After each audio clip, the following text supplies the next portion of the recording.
One of NASCAR's biggest modern stars was still winning races just days before everything collapsed. Now Kyle Busch is gone at 41, and the sport is left replaying his final words like they were a warning nobody fully understood. Because what he said after his last victory didn't sound like a celebration.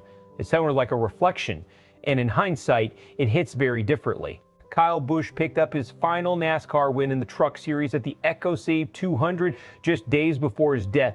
After that race, he finished mid-pack in a Cup Series appearance and later withdrew from competition due to illness. NASCAR confirmed his passing at age 41 following a sudden medical crisis.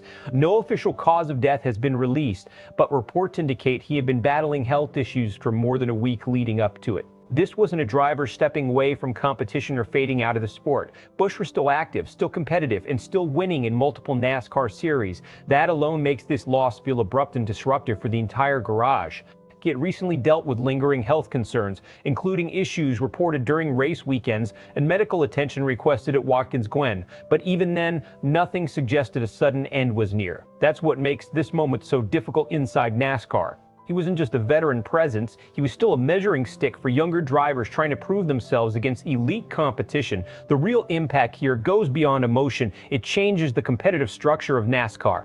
Kyle Busch was one of the few drivers who could jump between Truck, Xfinity, and Cup Series events and still win at a high level. That versatility made him a rare constant in a sport that is always shifting. Losing that presence removes a key pressure point in the garage. Drivers didn't just race him for position, they used him as a benchmark. If you could beat Busch, it meant something real about your speed and execution.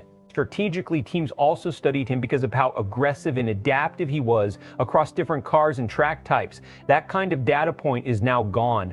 There's also the psychological factor. Busch raced with intensity that forced mistakes out of other drivers. Without that kind of pressure week to week, the competitive environment subtly changes. Races may still be fast and tight, but the edge he brought is difficult to replicate. And from elite perspective, NASCAR now loses one of its most recognizable personalities at a time when the sport is still trying to strengthen mainstream attention and generational appeal. Inside the garage, reactions are expected to be a mix of shock and quiet disbelief. Drivers who raced against him for years aren't just losing a competitor, they're losing a constant presence in their professional lives.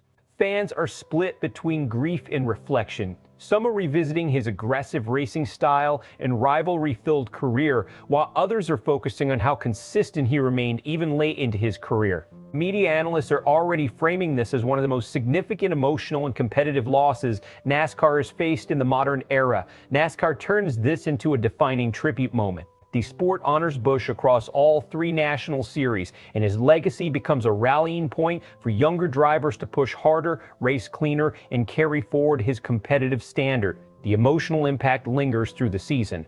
The garage loses some of its intensity without one of its most aggressive competitors, and NASCAR struggles to replace both his performance level and his personality-driven attention. Kyle Busch's final victory now feels like a snapshot of something nobody expected to end so suddenly. So here's the real question for fans. Where does he belong in NASCAR history, as a top-tier legend or as one of the most impactful drivers the sport has ever seen, regardless of ranking? Drop your thoughts below.